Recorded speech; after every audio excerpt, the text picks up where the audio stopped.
Hey guys, Liquid Fire here. Thanks for joining me again tonight. So, we are in Way of the Hunter, and we are going to get into a little bit of a deep dive. Probably not as in depth as some of the earlier ones were, but I do want to get into some things that we haven't talked about in a while, talk about some new things, and kind of talk about how we validate and get some of the data that we share in the deep dives and stuff like that. So, we're going to talk about three different elements. We're going to talk about the collars. Specifically, we're going to look at the new e-collar, but we're going to talk about collars overall. We're going to talk about gun accuracy, and we're going to talk about organ health when we're looking into the claim screen. So the first thing I want to talk about is the collar. So we have the new e-collar, which is pretty freaking awesome if we're being honest. It does a lot for us. And in a couple of the earlier videos, I mentioned what it looked like it was doing in terms of which animals were responding uh, based on the fitness, the age groups, things like that. So I did a little more testing and had a few conversations with Jax Warden as I was looking at some of the stuff. And he's like, yeah, I'm seeing in the files that's exactly what it's doing, which is cool to have confirmed. But it also got me thinking, okay, you're seeing this in which file exactly? So if we kind of step back to early 2022, I was working with Nick on the toolbox. So I was helping find some of the zones to put into the map. In order to do that, we had to kind of mess around with some game files. And I did a little bit of looking back then, found some interesting things, some different elements, and, whatever stuff. But I didn't really spend much time digging through everything. I looked at stuff that I thought might be interesting and things like that, and saw some stuff that had some potential. But after we finished working with that, and Nick was able to start getting the actual file feed, there was no need to continue digging through stuff the way we had been. So I hadn't messed with it literally in years at this point. Well, Jax has been. He's been digging into stuff. He's been looking at dump files and things like that, which is cool. I'm all for more information being out there, and it's sparked some really interesting conversations. Well, one of those conversations kind of stemmed from where he said that he had seen that the caller was calling in what I said it was. So we started talking about where he was seeing it, what files he was looking at, and I started digging through files again myself, which, like I said, I hadn't been doing in years. So I was struggling to find some stuff, and we talked, and he kind of pointed out some things, and then he showed that he had found some other information, which I thought was really interesting. So I started looking at the files a little more closely, and through his help in actually finding some of the stuff, was able to really validate a lot of different things. So when we start looking at the callers, one of the things I said I needed to redo was to check and see which animals were responding to which callers.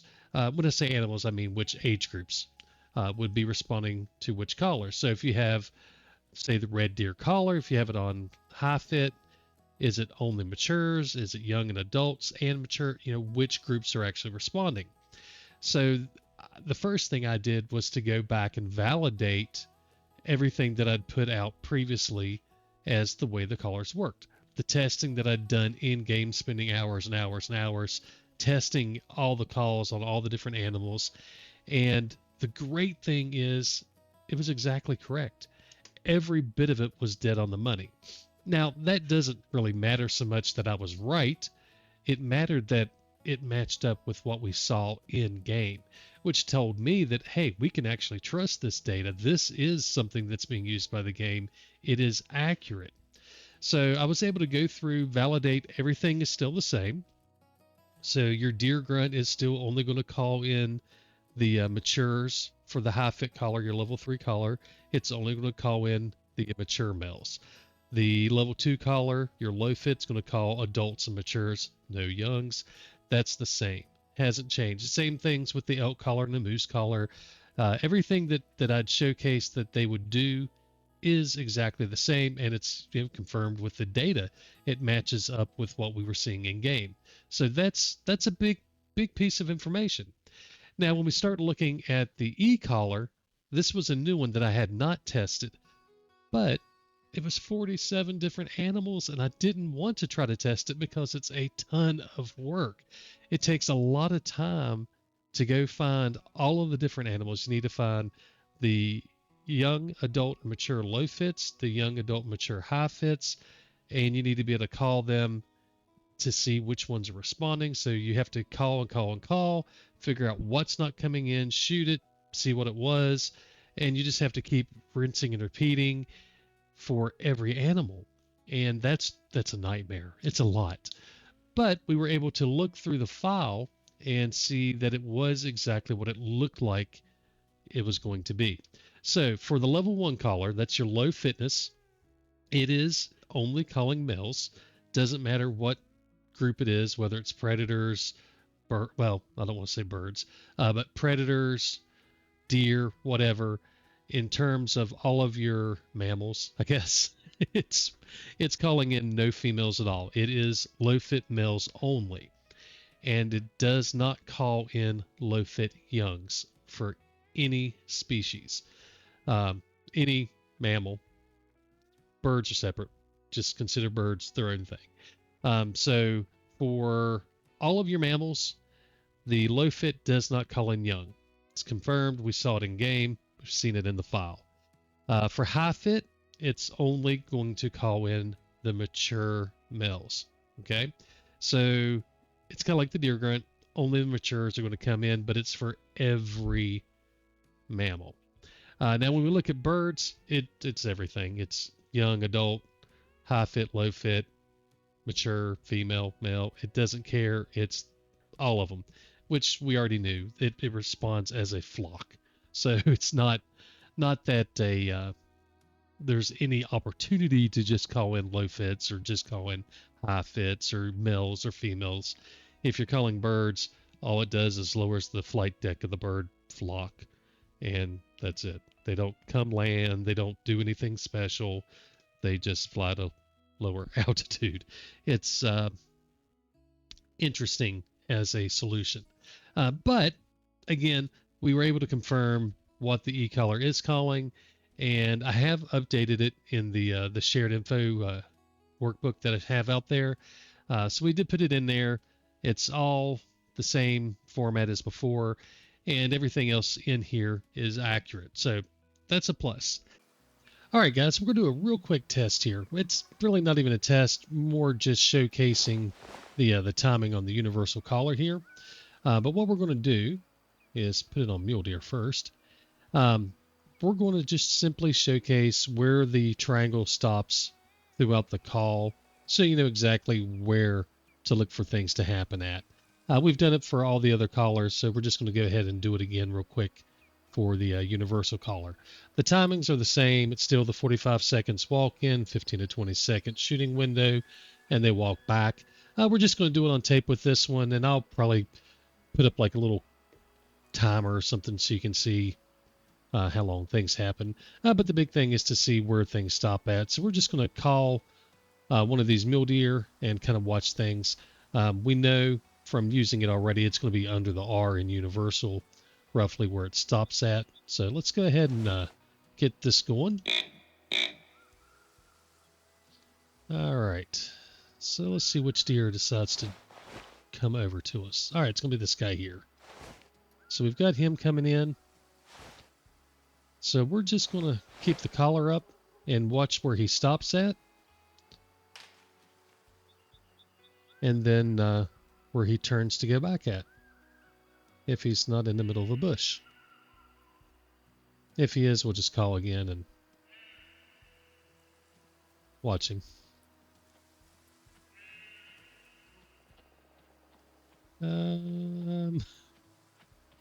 Come on, guy. Oh, he's going to come out. All right, so there he stops under the R. So now we've got that 15 to 20 second window.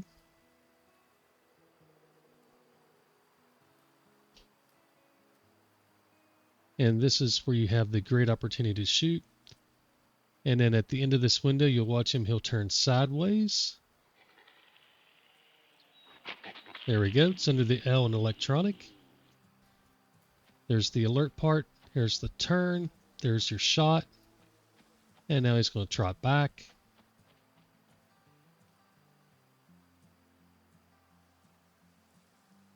And that's the end of it. So I could call again right now and he would just immediately turn and come back in. It's not a big deal. He's still under the influence. But we'll just let this run on out so you can see the full time of how long it actually runs from beginning to end.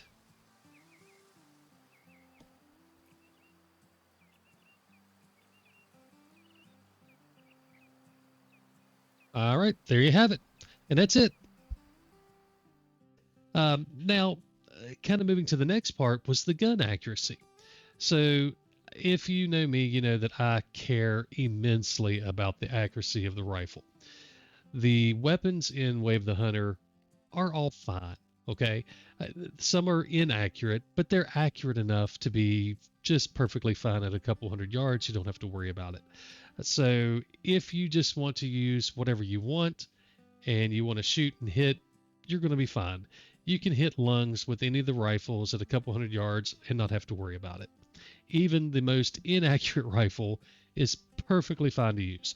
So don't get too caught up on the accuracy if you're not taking super long shots, or if you're not, really concerned about where you hit.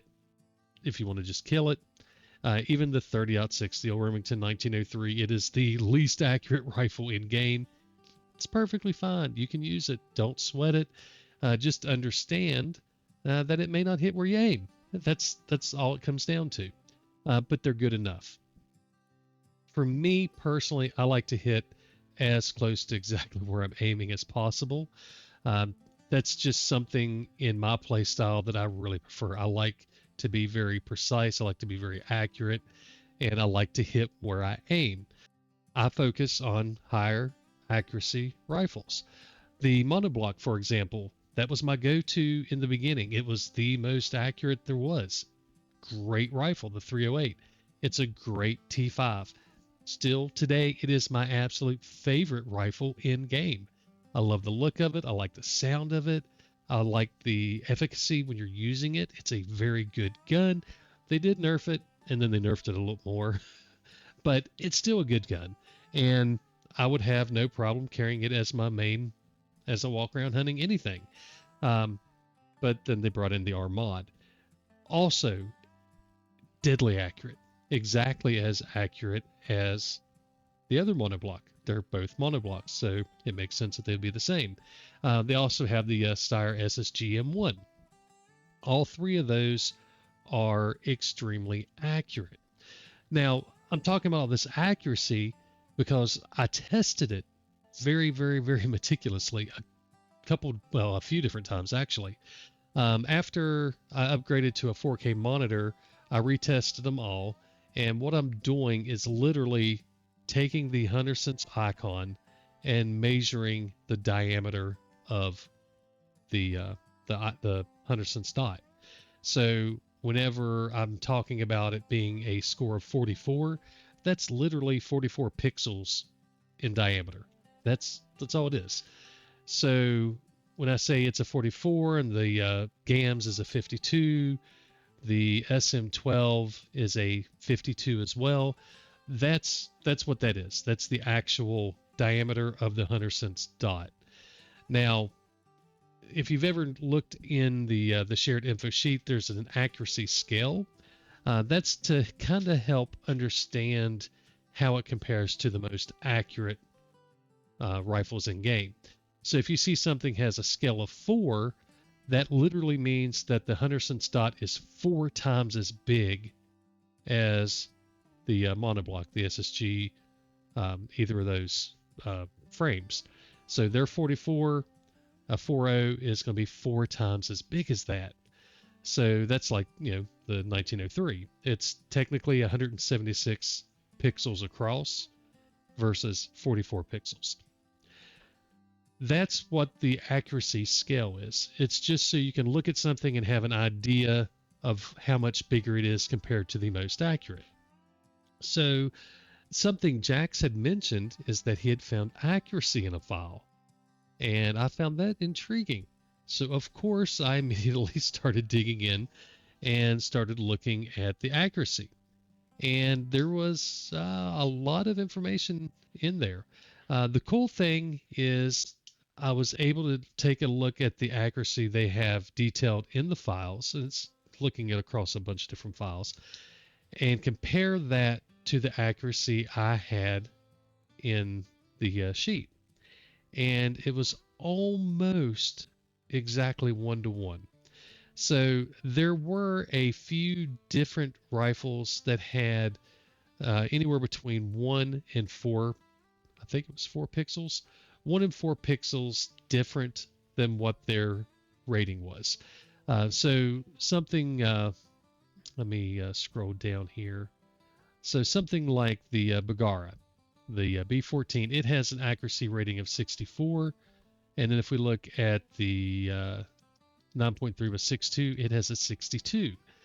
Well, in their data set, it actually has the same accuracy. So it's kind of confusing because the pixel diameter is wider on one than the other. And I'm not sure what to attribute that to. And it happened with a few different rifles. Again, it wasn't anything that was significantly off. It was just a few pixels. And when you're talking about a few pixels in a 4K screen, that's minuscule. You're not going to notice it. But when I look at the numbers, when I'm pixel peeping, I can see the difference, and I don't know why. I initially thought maybe it had something to do with the zoom being slightly different on these weapons, a slightly wider field of view or something, or more narrow field of view. But nothing really makes sense when you think about it because I'm using the same scope. So whenever we've got the 21X Bushnell, I was able to get a more precise reading and reset all the numbers. It still had the same level of accuracy, but the numbers were different because it was 4K for one, and two, it was a tighter zoom scope. I could get a more precise reading. And there was a point in time where a couple of the rifle's numbers had changed, but just a few pixels. And I find that really interesting and really odd because it doesn't make any sense because the scores that they attribute to are not nearly as precise as the pixel numbers. So like the monoblock, for example, it's 44 pixels. It's a 0.7 in the sheet. The the Remington 7600, for example, it's an 88. That's a 1 in the sheet. So that's kind of like the base. You have the 7600. I think the 223 is also an 88 if we scroll up. Yeah, the 223 is an 88. Those are set as 1. So that's kind of basically saying that's kind of the threshold for what accuracy is. And if they want to make it more accurate, the number gets smaller. If they want to make it less accurate, the number gets bigger. And effectively, you're watching your spread when you're shooting get bigger or smaller, represented by the Henderson dot getting bigger or smaller. So it's not nearly as fine as the pixel count that I use, but I was able to go through and compare all of them, and they were all within just a few pixels. So another piece that was nice to know and did showcase that the information that I've been pulling together was fairly accurate. I just can't account for the few pixels different on a few of them. So I don't really know what's going on with that. I'm not going to worry about it either because, again, a few pixels do not matter. The other part of that is if the game code says, okay, this is an accuracy of 1 or an accuracy of 0.7, that's what it's using. Now, it may be modified, maybe manipulated or whatever along the way to give us different looks or something.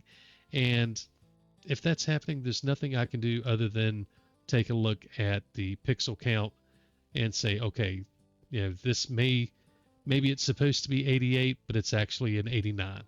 Maybe it's supposed to be 132 and it's 136. It's not a big deal. But I did want to showcase that because that was a little bit different.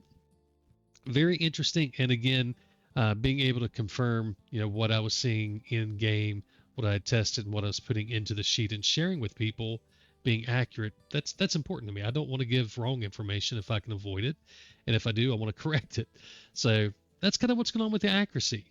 Now, the next part is the organ health. So if you've ever had the chance to dig through Toothless's book, you'll find that there is an organ health chart in there. So this is the chart that I'm talking about. And this is a ton of work that he's put in. So what we're looking at here is a series of different species and the amount of energy it takes to kill an organ.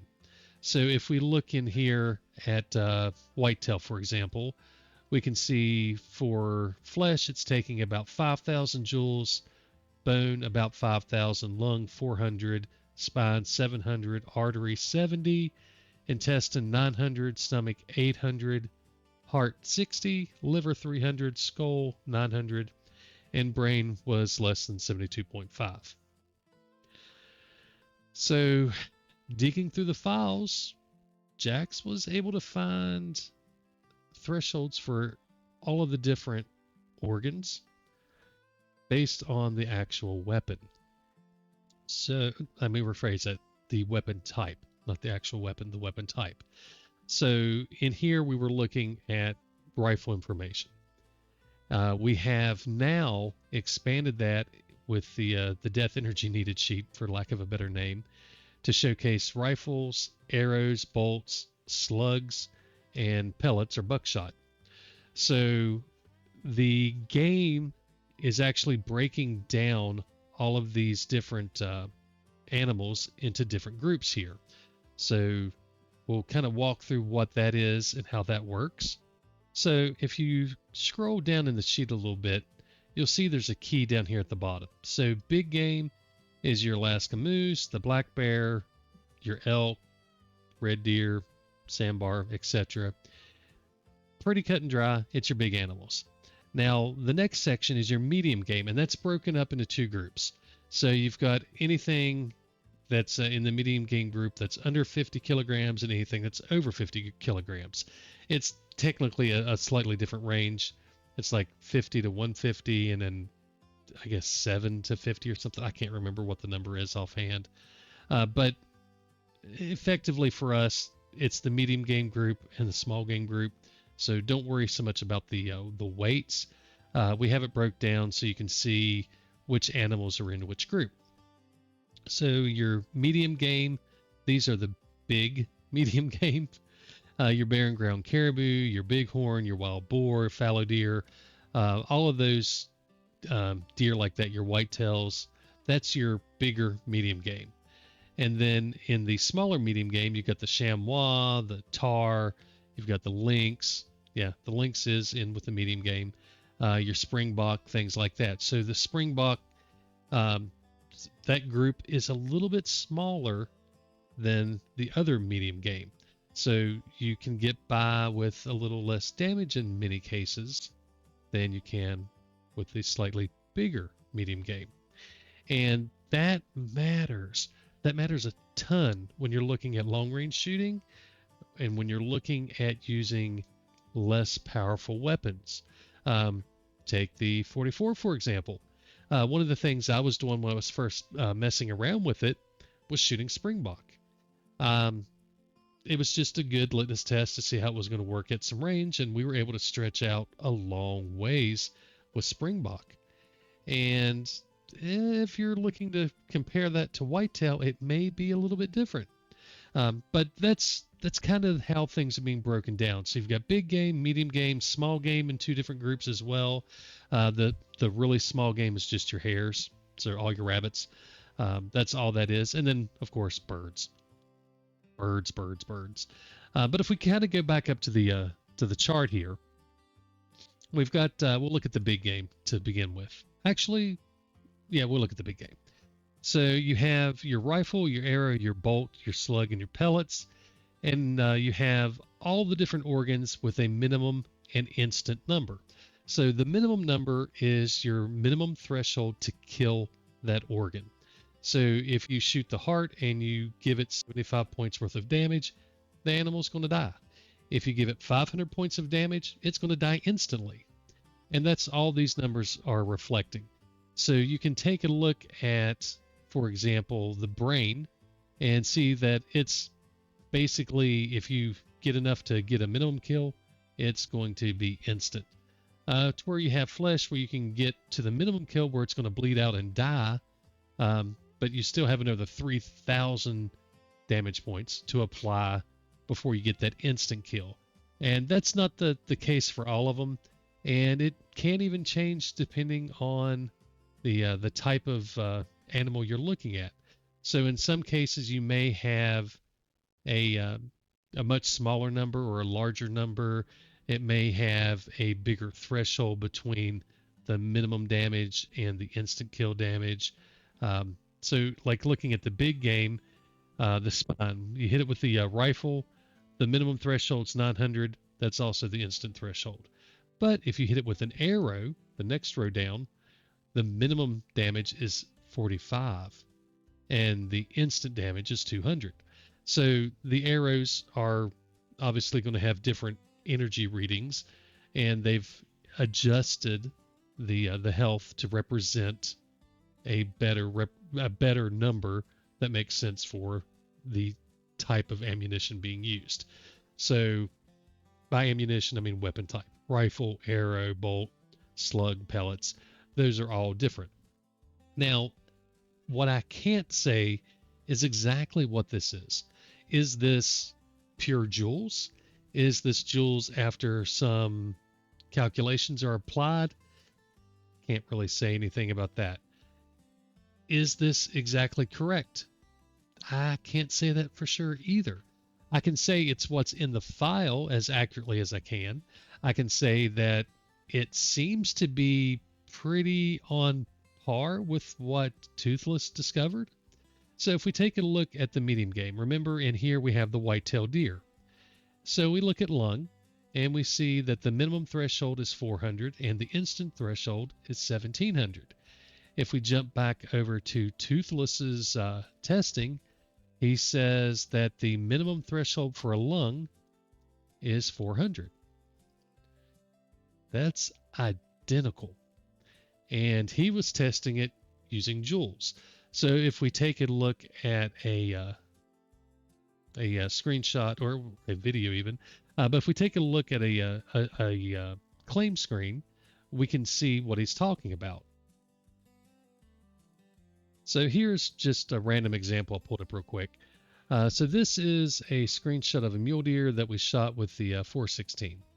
So when Toothless is looking at an organ, what he can do is take the little bar here. This is not in game, so I can't move it around.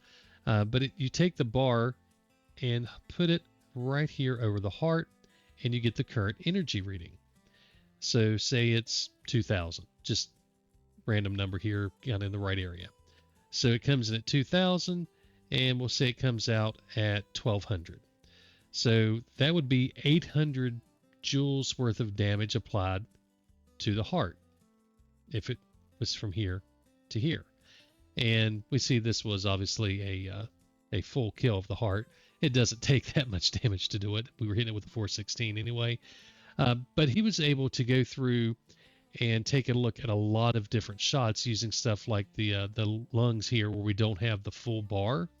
You could look at where it entered the lung and where it exited the lung, see how many joules of penetration damage have been given to it, and able to figure out roughly how much energy it would take to fill out the bar. So let's suppose that this is, we'll call it 75%. And from here, where it went into the lung and where it came out was 300 joules. He was able to say, okay, so 300 joules is filling 75% of the left lung. That would mean that 100% of the left lung would take 400 joules. And when you start adding in the cavity, things start getting a little bit different because you start getting overflow when you get over 100%. I'm not trying to get into all that. That's not what this is about. This is about the damage matching what Toothless found in game. So he was able to say that when he was looking at whitetail, it was taking about 400 joules of energy, actual joules, to destroy the lung. That's to get you the bleed kill. That's not an instant kill, but the bleed kill. So 400 joules got you started with killing it. When we look at the file, that's exactly the minimum amount to take out the lung. Now, they don't specify, okay, this is joules or any of that stuff, but I find it very intriguing that it's exactly the same. And Toothless discovered that basically 4 times that amount was going to be the instant kill. Now, the problem with that is that doesn't hold true across the board. It kind of does for lungs. But when you start looking at some of these other values, you can see a lot of it is exactly flatlined. Here, 700 and 700. Here you've got 500 and, or excuse me, 5,000 and 8,000 for flesh. So it's not always going to be 4 times. I'm not going to get into all the details with this. Read through Toothless's documentation on it. He went through and did a ton of testing on it. And basically, at a high level, you have different bleed rates.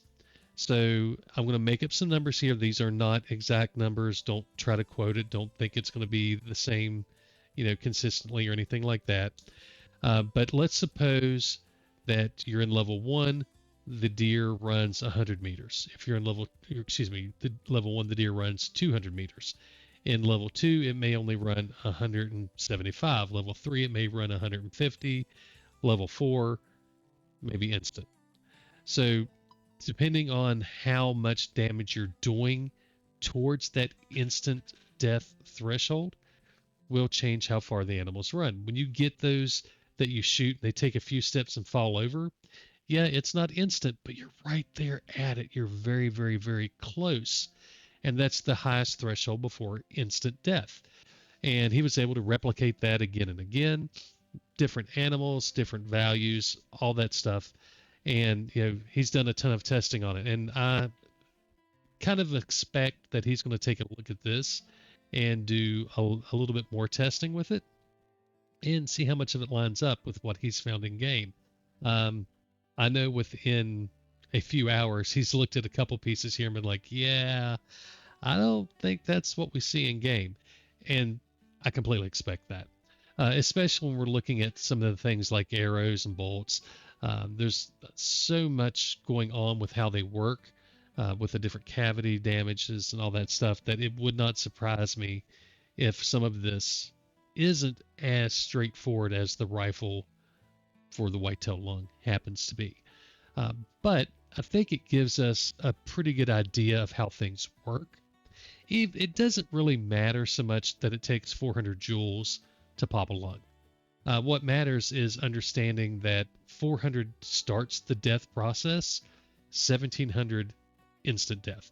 So you can start to kind of figure, what is it going to take to get things done with your energy levels, with the weapons you're choosing, the ranges you're shooting, the loss of energy, things like that, and really get a better idea of what it takes. You can also see just how deadly the arrows are in many, many, many circumstances. The amount of damage that it takes to destroy animals with an arrow is just significantly tiny compared to what it takes with a rifle.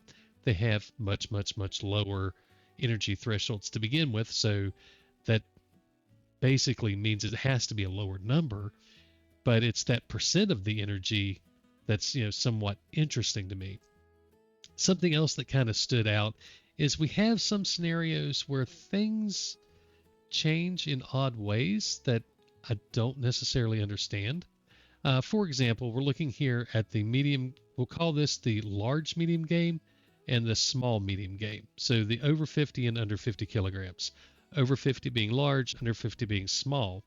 If we look at what slugs are doing, for example, to the lungs, for the under 50, the instant threshold is 450 joules worth of damage, or 450 damage points. Whether it's joules or not, up for debate, but 450 damage points for a slug to instant kill a lung for a small medium game. Now, if you look at the large medium game, it only takes 300. Why is it easier to kill a smaller or a larger animal than it is a smaller animal? If we look at some of the other weapons, so we take a look at rifles, it goes from 900 to 1700. That makes sense to me. The rifles are more powerful, so it's going to be a larger number, but the bigger animal would take more energy to destroy it. And if we go from medium game all the way up to big game, you see that trend holds true. It goes all the way up to 2500.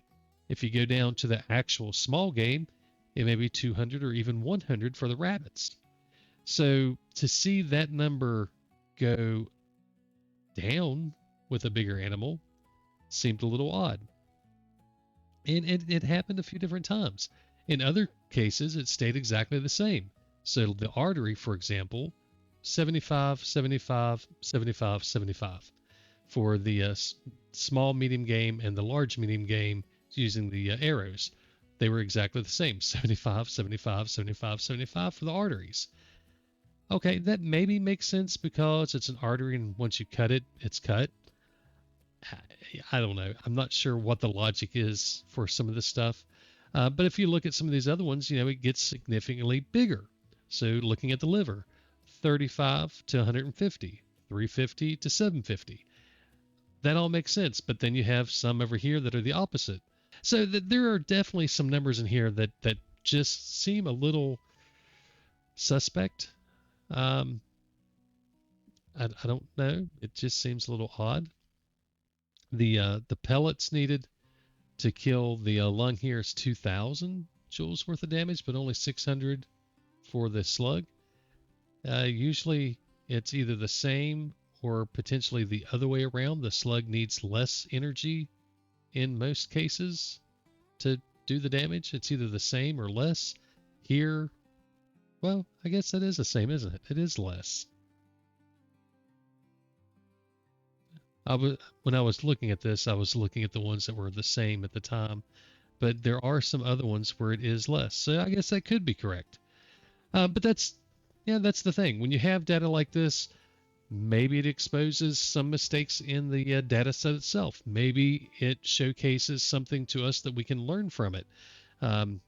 You may find that it makes sense to take a shot into an organ that you wouldn't normally consider doing. I don't know what scenario that would really be, but maybe that's the case. I don't know. Anyway, so that's kind of the organ health thing. This is out there in the shared info sheet, so feel free to look through it.